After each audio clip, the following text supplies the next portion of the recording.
Ma reine, t'es de retour? Oui, je suis de retour. Voilà, débloqué de YouTube. Eh ben oui, c'est pas de ma faute. Moi, je suis liée à toute l'humanité, donc à Wagner aussi. Donc, je me suis retrouvée bloquée. Hein. Quand tu veux faire la mission et que t'es liée à Wagner, techniquement, oui, tu peux te faire censurer, c'est normal. C'était prévisible. Donc, oui, je suis de retour. Ma sœur, on fait quoi pour les quartiers? Déjà, banlieue 13 ultimatum. On ne peut pas créer deux France différentes. Vous avez une France des quartiers et vous avez une France du reste de la ville. C'est pas possible. Vous ne pouvez pas communautariser et ségrégationner.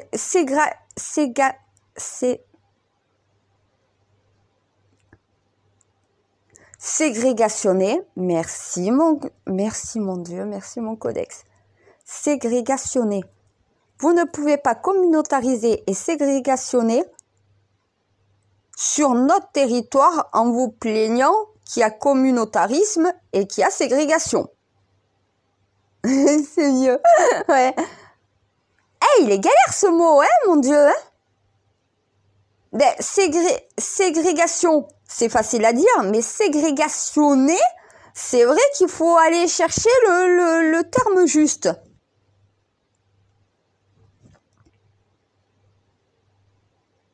Non, mais ça fait 6 ans que je leur dis banlieue 13 ultimatum, faut trop faire péter. Mais parce qu'il y a deux visages de la France en créant justement ces quartiers. Une France d'immigrés défavorisés et le reste des Français. C'est ça le problème. Il faut que ces quartiers de France soient rayés de la carte de France. Et qu'à la place, on crée de véritables HLM, donc voilà, à même égalité que tout le reste de la ville. Si déjà, tu regardes, mon Dieu, regarde sur Marseille. Oui, je connais très bien Marseille, j'y ai vécu, c'est pour ça que je prends Marseille en exemple. T'as La Rose, Frévalon. Et juste en face, t'as les quartiers Bourges. Ça fait tâche ce quartier entre tous ces quartiers de Bourges. T'as les quartiers riches de La Rose, t'as les quartiers riches autour de Frévalon, et entre La Rose et Frévalon, t'as des blocs, t'as des tours de béton. Le problème est là. Tu crées deux visages de la France, deux paysages, deux panoramas de la France différentes. Faut pas s'étonner que ceux qui vivent dans ces quartiers se sentent traités différemment du reste de la population. Puisqu'en les mettant tous au même endroit, dans le même sac, dans le même panier, dans le même trou, on met les mêmes personnes avec les mêmes difficultés issues de l'immigration au même endroit, et voilà. Non, il faut les intégrer. C'est pas en les discriminant et en les mettant dans ces quartiers avec une étiquette de cas social et de cas défavorisés que tu les aideras à progresser et à s'intégrer. C'est pas à eux de s'intégrer, on leur demande. Le problème, c'est qu'on demande. Mon Dieu, on demande à des étrangers de s'intégrer. Mais c'est pas à eux de s'intégrer, c'est à nous de les intégrer. Est-ce qu'on les intègre en les mettant dans des quartiers? Voilà, pas du tout, merci. Mais parce qu'intégrer quelqu'un, c'est mettre quelqu'un à même égalité que soi. C'est traiter quelqu'un à même égalité que toi. Quand tu en as qui vivent dans des quartiers, dans des tours de béton, et quand tu en as d'autres qui vivent dans des petits HLM bourgeois, dans des petites maisons bourgeoises, donc voilà, mais qui sont face à face et côte à côte, faut pas s'étonner qu'il y a deux visages de la France. T'as Frévalon d'un côté et t'as les Bourges de l'autre. Ils sont côte à côte et face à face. Faut pas s'étonner qu'il y a des cambriolages, qu'il y a des vols, qu'il y a des agressions. C'est normal. Tu colles deux populations différentes dans le même paysage, mais avec deux paysages différents. Oui, ils se sentent discriminés. Parce qu'au final, ils sont pas traités à même égalité que tout le monde. Donc, ils créent leur France dans ce qu'on les a mis. Voilà. Leur quartier, c'est leur pays d'origine. mais sur le territoire français. Parce que vu qu'on les a pas intégrés, vu qu'on les a mis tous au même endroit, voilà le problème. Détruit le paysage du quartier, mais un paysage égal au reste de la ville, et déjà, ils auront plus l'impression d'être traités différemment. Parce que déjà, faut se dire qu'on est tous sédentaires. On est une espèce de singe alien, pèlerin, donc migrateur. L'humanité n'était pas faite au départ pour se sédentariser, hein, et on n'est pas sédentarisé. Hein. Quand tu vois qu'il y a des Français qui partent vivre en Chine, qu'il y a des Français qui partent vivre aux États-Unis, ils sont migrants, ils migrent, ils se déplacent sur un autre continent, dans un autre pays. Quand tu ne vis pas dans le pays qui est le tien, techniquement, tu es un migrant. Peu importe ta nationalité, il n'y a pas que des migrants israéliens, pakistanais, marocains, algériens, non. Africains, non. La migration, c'est pas que cette partie-là. Un Français qui migre en Chine est un migrant. Un Français qui migre, et pourtant on est Français, hein. Le Français est un migrant du moment qu'il va vivre dans un autre pays que le sien. Comme n'importe quel migrant sur cette planète. Pourquoi les Français quittent la France? Soit parce qu'au final, de vivre à l'étranger, ils réussissent mieux professionnellement et financièrement. Voilà pourquoi ils quittent la France. Parce qu'au final, ils ont les moyens de pouvoir vivre comme des stars dans d'autres pays. Parce qu'ils ont les moyens. Ceux qui n'ont pas les moyens resteront dans les quartiers. Mais mon Dieu, mais c'est ça le problème. Quand des gens issus d'immigration, tu les mets dans des quartiers, dans des tours de béton, tu les discrimines. Et eux voient le côté, c'est parce que je suis arabe, parce que je suis black. Non. C'est parce que tu es étranger.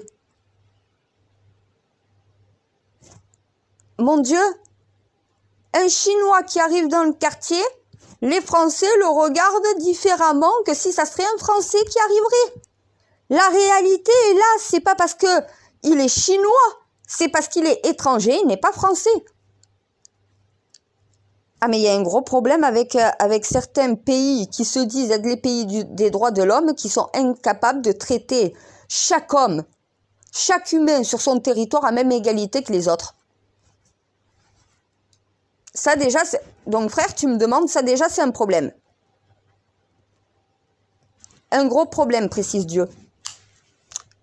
Si tu ne veux pas créer deux France différentes, alors ne crée pas deux paysages de la France différents.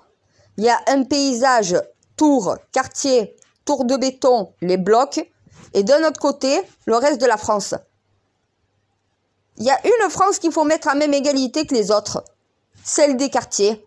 Gomme le quartier, met dans ces quartiers des logements égaux à tous les autres quartiers et logements de la ville, et dans ces cas-là, il y aura beaucoup moins d'inégalités ressenties.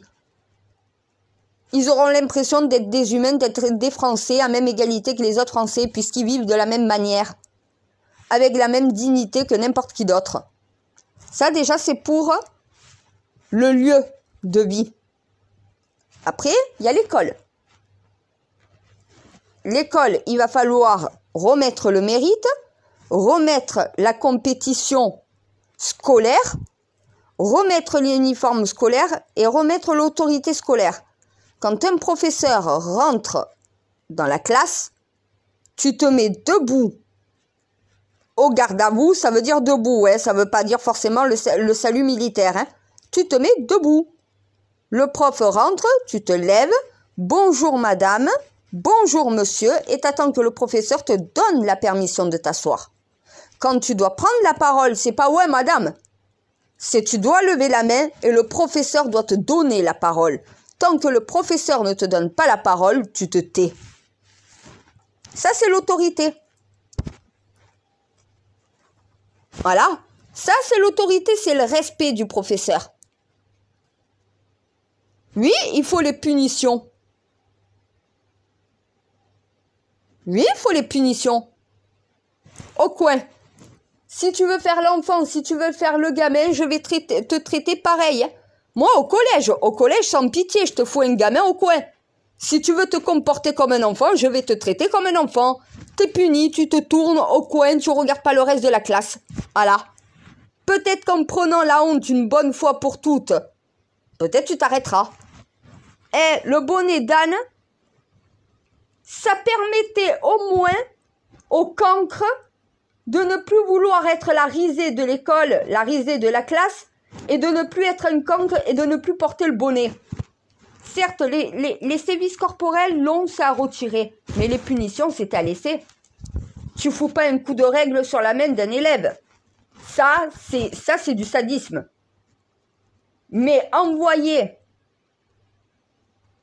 un élève au coin quand il se comporte comme un enfant et qu'il se trouve au collège, à un moment donné, t'as pas 4 ans pour faire un caprice à l'école. Si le prof te demande le silence, te demande le respect et que tu ne l'as pas, au coin. Voilà. Ou t'as le cabinet de pénitence. Alors non, le cabinet de pénitence fait peut-être peur aux mots, mais c'est tout simplement un bureau.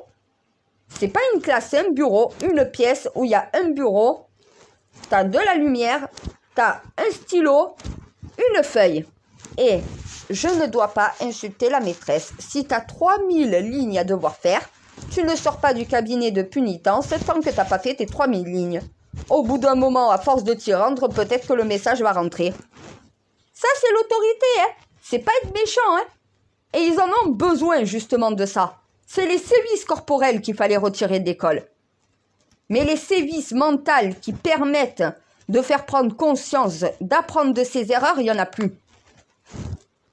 Oui, moi, je ne remettrai pas le bonnet d'âne, mais le coin, ouais. Toute la classe va rigoler de toi. Tu voulais faire rire tout le monde? Voilà. Tu fais rire par ta stupidité. Tu te retrouves comme un gamin de 4 ans, le dos tourné à la classe et le nez collé au mur. À un moment donné, peut-être qu'au bout d'une fois, 2 fois, 3 fois, tu n'y retourneras plus. Ça, c'est l'autorité d'un professeur. Se faire respecter. Sans faire usage de violence physique ou de violence verbale. Remettre l'élève à sa juste place. Pareil, pas de téléphone en cours. Que tu aies ton téléphone à la récré, c'est une chose. Avant de rentrer et en sortant, ça en est une autre. Mais par contre, en cours, il n'y a pas de téléphone. Eh ben oui, au bout d'un moment, tu vas pas sur les réseaux sociaux quand tu dois apprendre. Le téléphone, c'est à la vie scolaire ou c'est dans un casier. Tu peux le récupérer sur les temps où tu n'as pas cours. Mais quand tu as cours, tu n'as pas de téléphone avec toi. Quand tu veux prendre la parole, tu lèves le doigt et tu demandes la parole au professeur. Quand un professeur rentre dans la classe, tu te lèves. Et il va falloir s'occuper des enfants qui ont des difficultés. Parce que c'est bien de taper sur les mères isolées, qu'ils enchaînent 3 travails d'affilée. Mais il faut quand même se dire aussi une chose. Comment, quand tu enchaînes 3 travails d'affilée, que tu n'as même pas de vie pour toi, et que tu enchaînes 3 travails pour pouvoir nourrir et permettre à tes enfants d'être habillés, de pouvoir manger, de pouvoir être soignés. Quand au final, tu travailles pour que tes enfants manquent de rien, tu ne peux pas aussi t'occuper de leurs devoirs. Tu es dans l'incapacité de pouvoir faire les devoirs à ton enfant parce que tu enchaînes 3 travails d'affilée pour pouvoir les nourrir, pour pouvoir les assumer. Tu ne peux pas être partout. Qu'est-ce que vous faites pour ces familles et pour ces élèves-là? Rien. Il va falloir mettre soutien scolaire, accompagnement scolaire, sur le temps de l'école, mais aussi sur le temps du domicile. Si la mère ne peut pas faire les devoirs à son enfant parce qu'elle enchaîne plusieurs travails d'affilée et qu'elle n'a pas la possibilité de lui faire les devoirs, quand tu as un travail de nuit, que tu as 2 heures de travail dans la journée, que tu as que 3 heures de sommeil et que tu n'as même pas le temps pour toi de manger, à un moment donné, quand est-ce que tu peux suivre la scolarité de ton enfant? Tu peux pas. Alors, soit il faut donner à cette mère un travail unique qui lui permet d'assumer ses enfants sans multiplier les emplois, soit sinon, à un moment donné, il va falloir qu'il y ait un accompagnement scolaire de cet enfant et que l'élève puisse avoir tout le soutien à domicile et sur le temps scolaire pour pouvoir avoir les acquis que la mère ne peut pas apporter puisqu'elle travaille. Tu peux pas être au four et au moulin, tu peux pas être à 2 endroits à la fois. Tu peux pas être en train de faire des ménages de nuit dans des bureaux, puis le matin, par la suite, être à l'hôpital pour pouvoir faire des ménages. Eh ben oui, il y en a qui font ça. Et puis par la suite, faire des ménages aussi l'après-midi. Il y a une mère que je connais, elle est toute la journée en train de faire des ménages sur 3 domaines différents. Elle travaille pour l'hôpital, elle fait les ménages dans un hôpital, elle travaille dans des bureaux, donc voilà, gouvernemental, elle fait aussi cela. Eh ben oui, au final, quand tu enchaînes 3 emplois, quand est-ce que tu as le temps de faire les devoirs à ton enfant?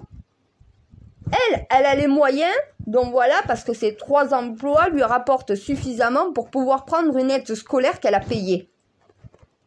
Elle peut pas faire les devoirs à son enfant, elle le sait. Elle peut pas suivre le cursus scolaire de son enfant, puisqu'au final, elle travaille en permanence. Mais par contre, elle a payé quelqu'un qui, tous les soirs, à la fin de l'école, vient faire les devoirs, donc voilà. Et elle a pris qui? Une de ses sœurs de quartier. Qui, elle, ne travaille pas, bénéficie des allocations familiales. Elle a 6 enfants. Tu peux pas, de toute façon, le mari travaille, elle s'occupe des enfants. 6 enfants, il faut pouvoir s'en occuper, il faut pouvoir s'occuper d'une maison. C'est normal que la femme ne travaille pas quand tu as 6 enfants à t'occuper. Mais ça lui permet au moins de faire les devoirs à l'ami, au fils de son ami. Voilà, donc elle paye son ami pour que son ami puisse faire le suivi, donc voilà, scolaire qu'elle ne peut pas faire. Son amie ne travaille pas, c'est sa voisine, elle ne travaille pas. Puisque son mari travaille pour 2 et qu'elle s'occupe des enfants, quand tu as 6 enfants à t'occuper, c'est pas 2 ou 3 enfants, c'est doublé. Mais elle a trouvé une solution parce qu'elle sait que son fils pourrait être en décrochage scolaire parce qu'elle ne peut pas s'occuper des devoirs et du suivi scolaire de son enfant. Donc elle a trouvé quelqu'un qui la remplace pour cela et elle travaille pour ses enfants en se disant « mes enfants suivront leurs cours ». Voilà. Il y en a qui n'ont pas les moyens de payer quelqu'un pour pouvoir faire ça. C'est à l'école et à l'éducation nationale de mettre ça en place pour les familles qui en ont le plus besoin. Qui est un professeur qui puisse faire les devoirs à l'enfant. Même à la fin des cours. 1 heure de temps, tu restes après l'arrêt des cours pour pouvoir faire tes devoirs avec un professeur. Tu as quelqu'un qui s'occupe de toi pour ça. Quand ta mère s'occupe de pouvoir t'assumer, l'école te permet de pouvoir t'instruire là où ton parent ne peut pas. C'est complémentaire, l'école et les parents. Voilà. Et après, vous avez aussi la valeur métier. Et non pas la valeur travail. La valeur métier. Il n'y a pas de sous-métier, il n'y a pas de métier dévalorisé. Sauf que quand on voit que certains métiers, le salaire est tellement bas en fonction des heures et du travail que tu donnes, à un moment donné, tu te dis, je ne suis pas payé pour le travail que j'ai donné. Tout travail mérite salaire. Sauf que ton salaire n'est pas conséquent à ton travail. La vie a augmenté depuis l'euro. L'euro coûte plus cher pour le consommateur, pour le citoyen français. Avec les francs, on remplissait un caddie. Avec les euros, on remplit qu'un panier. À un moment donné, l'euro sert pour la mondialisation, sert pour le capitalisme, sert au final pour la bourse et le CAC 40, ça a été fait pour ça. Mais les Français, leur vie a augmenté. le coût de la vie est beaucoup plus cher en euros qu'en francs. Sauf que les salaires sont restés sur un coût de la vie ancien et non pas sur ce coût de la vie actuellement. Les jeunes de quartier l'ont compris. Ils veulent pas faire 3 emplois, ils veulent pas multiplier les emplois pour pouvoir vivre dignement. Quand en 10 ans, ils obtiennent plus rapidement ce que leurs parents obtiennent en multipliant 3 travails. Quand le jeune de quartier qui deal à 6 000 euros par mois, alors que la mère a à peine 2 500 euros en enchaînant 3 emplois, il faut se poser des questions au bout d'un moment. Est-ce que l'emploi, le coût du travail, n'est pas inférieur en réalité au travail donné et au coût de la vie? Va falloir augmenter les salaires, va falloir augmenter le SMIC. La vie coûte plus cher, les salaires vont devoir être plus chers. Plus la vie coûte moins cher, plus les salaires vont devoir baisser. Les salaires sont modulables en fonction de la situation et du coût de la vie. Tu mets toujours le salaire en fonction du coût de la vie. Si la vie coûte plus cher, les salaires doivent être plus élevés. Si la vie coûte moins cher, eh bien, il va falloir baisser les salaires parce que la vie est devenue moins chère, donc les salaires sont trop hauts. C'est variable. C'est pas quelque chose de fixe. Sauf que vous avez gardé les salaires fixes qu'on avait au franc en les adaptant à l'euro. Non. Tu dois adapter, si l'euro fait que la vie coûte plus cher et que la vie a augmenté à cause de ça, il faut que les salaires augmentent pour se mettre au niveau du coût de la vie. Et dans ces cas-là, ces jeunes-là, beaucoup auront plutôt envie d'avoir un véritable emploi plutôt que d'avoir un emploi de deal. Mais parce que tu remets la valeur, non pas travail, la valeur métier, équivalent au coût de la vie. Si les gens disent on perd du pouvoir d'achat, c'est parce que la vie coûte plus cher et que les salaires n'augmentent pas. Quand tu as la vie qui coûte plus cher de plus en plus, mais qu'au final ton salaire ne s'ajuste pas au coût de la vie, tu as une perte de la valeur du travail. Donc tu as une perte de l'emploi, une perte de la valeur de ton métier. Parce que ton métier, ton salaire devrait être plus cher en conséquence du travail donné et du coût de la vie. Ça, c'est la réalité. L'ensemble des trois est un problème pour les quartiers. Résoudre ces 3 problèmes, plus de paysages, quartiers, on gomme tout ça, on crée à neuf, à même égalité que le reste de la ville. Il n'y a plus de discrimination, il n'y a plus quartier d'un côté et le reste de l'autre. Tout le monde est à même égalité et vivant ensemble à même égalité sur le même territoire. 2. L'école. Remettre de l'éducation. Remettre de l'autorité. Remettre le lien parents, enfants, professeurs. Eh bien oui, ça marche à 3. C'est une triquetra. Si dans la chaîne de la triquetra, il y a quelque chose qui ne va pas, la triquetra n'est pas formée. Ça marche école, parents, élèves. Si ça marche que parents, école, ça ne fonctionne pas. Il y a l'élève qui manque. Normalement, le parent te délègue à toi l'école, sur le temps d'école, l'autorité et l'éducation de son enfant. C'est ça la réalité de l'école. Parce qu'avant que l'école soit créée, c'était les parents qui apprenaient au sein de leur propre famille. Tu n'avais pas d'école. Tu apprenais ce que tes parents t'apprenaient. On a créé l'école pour justement qu'ils aient d'autres apprentissages que celui parental. Donc le parent te délègue, l'autorité parentale te délègue les ordres sur son enfant le temps du temps scolaire. Donc il doit avoir une alliance, il doit avoir une triquetra, ça doit fonctionner ensemble.